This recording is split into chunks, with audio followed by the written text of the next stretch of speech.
aus der Reihe meines Burgenlexikons. Burgenlexikon von A bis Z. Was Sie schon immer über Burgen wissen wollten oder auch nicht. Von und mit Matthias Hälsel alias der Burgenmeister. B wie Burgnamen. Wie kam die Burg zu ihrem Namen? Stellen wir uns vor, es ist das 12. Jahrhundert, ein Ritter reitet von Burg zu Burg und jedes Mal, wenn er irgendwo länger bleibt, ändert er gleich seinen Nachnamen. Heute also Heinrich von Falkenstein, morgen Heinrich von Ehrenbreitstein. Ein bisschen wie im Mittelalter Facebook, Profilnamen ändern, Burg auswählen, fertig. Doch wie kamen Burgen überhaupt zu ihrem Namen? Gehen wir der Sache auf den Grund, von den ersten Anfängen bis hin zur Burgenromantik des 19. Jahrhunderts. Frühe Burgnamen, 10. Jahrhundert. Die ältesten Burgnamen sind oft sehr schlicht. Häufig ging es um die Lage oder den Felsen, auf dem die Burg stand. So entstanden Namen mit Endungen wie Stein, Fels oder Berg. Andere Burgen erhielten entsprechende Namen nach ihrem Erbauer oder einem wichtigen Bewohner. Etwa Godesburg bei Bonn, die auf Godizo zurückgeht, oder Ehrenbreitstein, benannt nach Ehrenbert. Solche primären Burgnamen waren eng mit der Gründung verknüpft und halfen, die Burg in der Landschaft zu verorten. Hier die Godesburg auf dem Godesberg bei Bonn. Hier ein Bild von Koblenz aus dem 18. Jahrhundert mit der Festung Ehrenbreitstein. Das 12. Jahrhundert. Blütezeit der Burgnamen. Jetzt wurde es kreativer.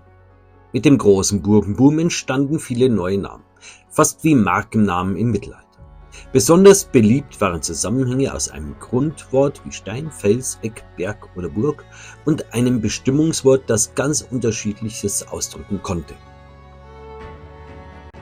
Dies waren Geographie, Rheinstein, Klingenberg zum Beispiel, Personen- oder Dynastienamen, Balduinseck, Karlstein, Standesbezeichnungen, Königstein, Frauenberg, Werte und Tugenden, Ehrenfels, Stolzenfels, Liebenstein, Tiere und Heraldik, Löwenburg, Falkenstein, Drachenfels. Manchmal schimmerte auch ein Hauch von Fernweh durch. Ab dem frühen 13. Jahrhundert kamen französische Namen und Anklänge an Kreuzfahrerburgen in Mode, etwa Montfort, Montclair oder Monreal. Hier sehen wir die Burg Monreal über dem Ort Monreal in der Eifel. Und hier die Burg Königstein im Taunus. Wie schön mächtig die ist. Ranna-Riedel. Eine Burg in der Donau in Österreich. Ein eigenwilliger Name. Aber wenn man das aufklärt, Riedel ist im Prinzip ein Berg, ein Hügel und Ranna ist der Bach unten. Also auch wieder der Zusammenhang von Landschaft und Berg. Quasi der Bachberg, wenn man es ganz genau übersetzt haben möchte. Das Spätmittelalter, 13. bis etwa Ende 15. Jahrhundert. In dieser Zeit setzte sich eine wichtige Neuerung durch. Burgnamen wurden zu Familiennamen. Vorher wechselte ein Ritter seinen Burgnamen, je nachdem, wo er gerade residierte. Doch ab dem 12. und 13. Jahrhundert verfestigt sich das. Die Adligen behielten den Burgnamen auch dann, wenn sie längst woanders lebten. Aus Herkunftsnamen wurden erbliche Familiennamen. Dadurch entstanden viele alte Adelsgeschlechter, deren Namen von uns bis heute vertraut sind, etwa die Wittelsbacher oder die Grafen von Sponheim. Hier sehen wir eine mögliche Rekonstruktion der Burg Wittelsbach, eben dem Stammsitz der bayerischen Könige. Und hier die Ruinen der Burg Sponheim, Stammsitz der Grafen von Sponheim.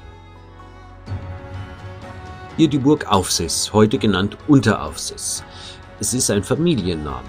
Ob die Burg, wo sie gegründet wurde, im 10. 11. Jahrhundert bereits Aufseß hieß, ist nicht bekannt. Auf jeden Fall wird dann ab dem 12. Jahrhundert ein von Aufseß hier gesessen erwähnt und seitdem trägt die Burg den Namen. Und hier Egloffstein, auch in der fränkischen Schweiz. Ein Egelolf bekommt ein Lehen geschenkt, baut sich auf dem Stein, also auf dem Felsen, eine Burg und nennt sie Egeolfstein. Heißt, Bis heute heißt sie Egloffstein und ist im Besitz ein und derselben Familie. Das 19. Jahrhundert. Burgenromantik und Fantasienamen.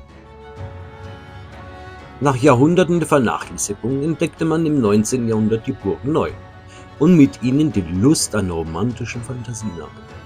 Das berühmteste Beispiel ist Schloss Neuschwanstein. Dort stand einst die mittelalterliche Burg Schwanstein. Aber König Ludwig II. Gefiel ein märchenhafter Neubeginn besser, also Neuschwanstein.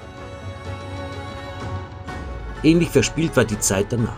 In den 1920er Jahren entstand in der fränkischen Schweiz sogar das kleine Schlösschen Herrenfels, ganz ohne mittelalterlichen Ursprung, neu gebaut, weil es schön aussah.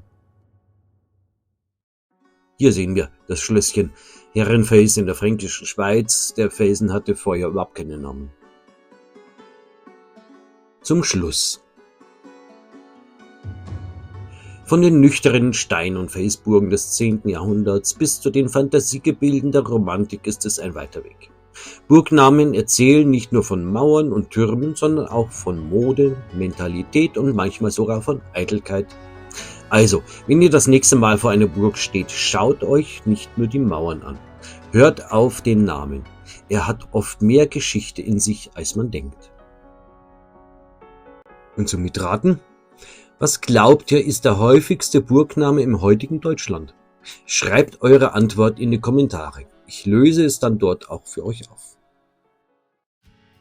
Danke, dass Sie dabei waren. Ich hoffe, Sie konnten ein Stück Burgengeschichte, Burgenwissen mitnehmen. Ihr Matthias Helzel alias der Burgenmeister. Und nicht vergessen, abonnieren und liken ist kostenlos.